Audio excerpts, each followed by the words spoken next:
Hello, fellow knowledge seekers, and welcome back to another episode of Everyday Nuggets. Today's exploration is one of the ocean's most intriguing creatures. If you've ever enjoyed a seafood dinner or visited an aquarium, you've probably noticed something peculiar about lobsters.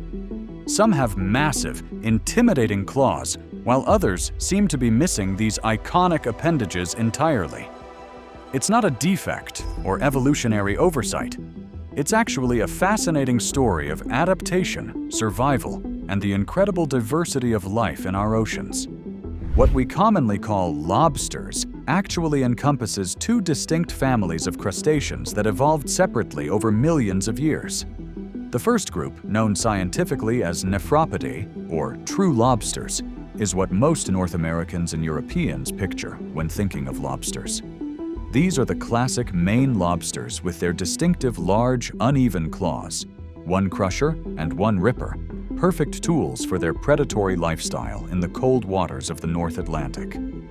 The second group, Palinuridae, or spiny lobsters, lacks those iconic front claws entirely. Instead, they sport incredibly long, spiny antennae and a more flattened body covered in protective spines. These adaptations serve them well in the warmer waters of the Caribbean, Mediterranean, and Indo-Pacific regions where they make their homes. This isn't just a minor difference in appearance. It represents two entirely different evolutionary paths that these crustaceans have taken, shaped by their environments, predators, and food sources over countless generations. The true lobster's impressive claws aren't just for show. They're sophisticated tools that have evolved for specific purposes. Take the American lobster, Homarus americanus, perhaps the most recognizable of the clawed species. Their asymmetrical claws serve distinct functions. The larger, blunter claw, known as the crusher, works like a set of pliers, generating enough force to crack open the tough shells of clams, mussels, and other shellfish. The smaller, more pointed claw, called the ripper or cutter, functions more like scissors, tearing apart softer foods and manipulating items with greater precision. This division of labor between the claws allows these lobsters to process a wide variety of prey efficiently. What makes these claws even more remarkable is their regenerative ability. If a lobster loses a claw through injury or to escape a predator, a process called autotomy, it can regrow it over several molting cycles. Though the regenerated claw may initially be smaller, it will eventually return to full size, demonstrating the incredible adaptability of these creatures. Spiny lobsters, in contrast, have evolved without the large front claws of their distant cousins. Instead, they rely on different adaptations for survival. Their most distinctive feature is a pair of extremely long, thick antennae covered in sharp spines. These antennae aren't just sensory organs, they're defensive weapons. Additionally, their bodies are covered in forward-pointing spines that make them difficult for predators to swallow. Rather than fighting with powerful claws, spiny lobsters have evolved to be masters of deterrence and escape.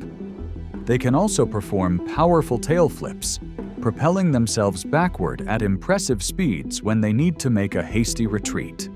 Now that we understand the fundamental distinction between clawed and clawless lobsters, let's delve into the evolutionary history that led to this remarkable divergence.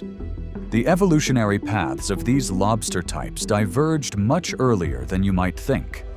The broader separation between the ancestors of clawed lobsters, Astacedia, and the group containing spiny lobsters, Achelata, likely occurred around 360 million years ago during the Devonian period.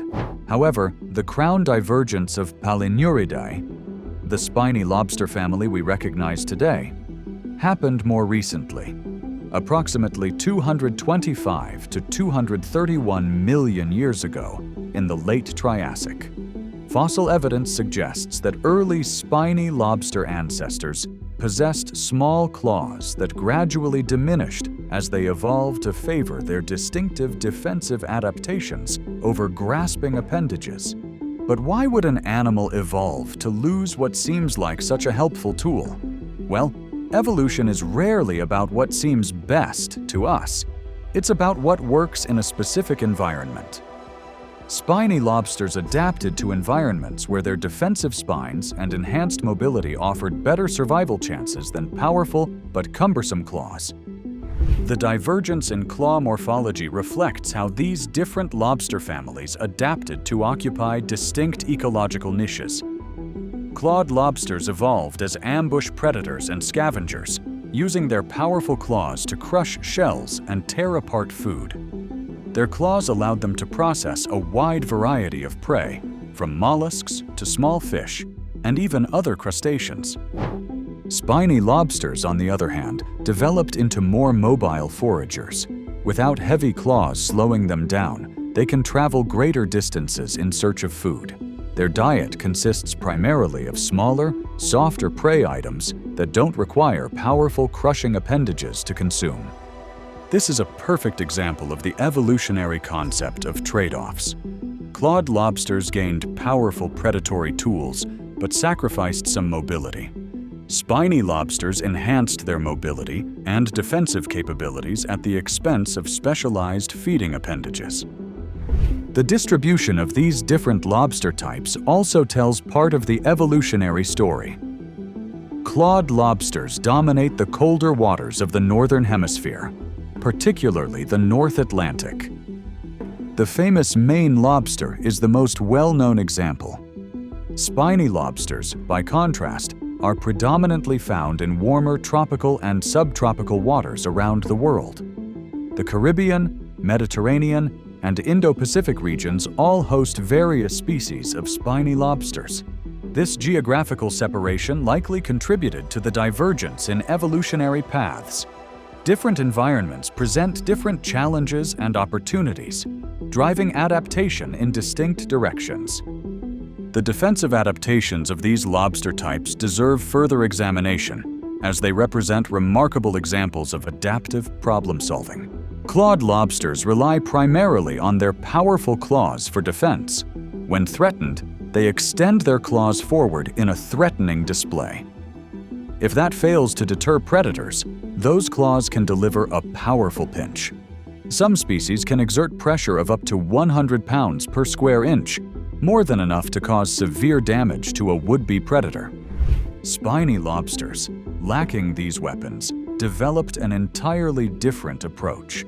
Their bodies are covered in forward-pointing spines that make them difficult to swallow. Additionally, many species possess a specialized structure called the stridulating organ, essentially a modified antenna that they can rub against a smooth part of their exoskeleton to produce a harsh, loud, rasping sound. This sound can startle predators, giving the lobster precious seconds to escape. Of course, we humans tend to view these fascinating creatures primarily through a culinary lens. Both lobster types are prized for their meat, though there are notable differences. Clawed lobsters are often considered to have more tender meat, particularly in their claws. In contrast, spiny lobsters are valued for their substantial tail meat. The next time you enjoy a lobster dinner, take a moment to appreciate the millions of years of evolution that shaped that meal.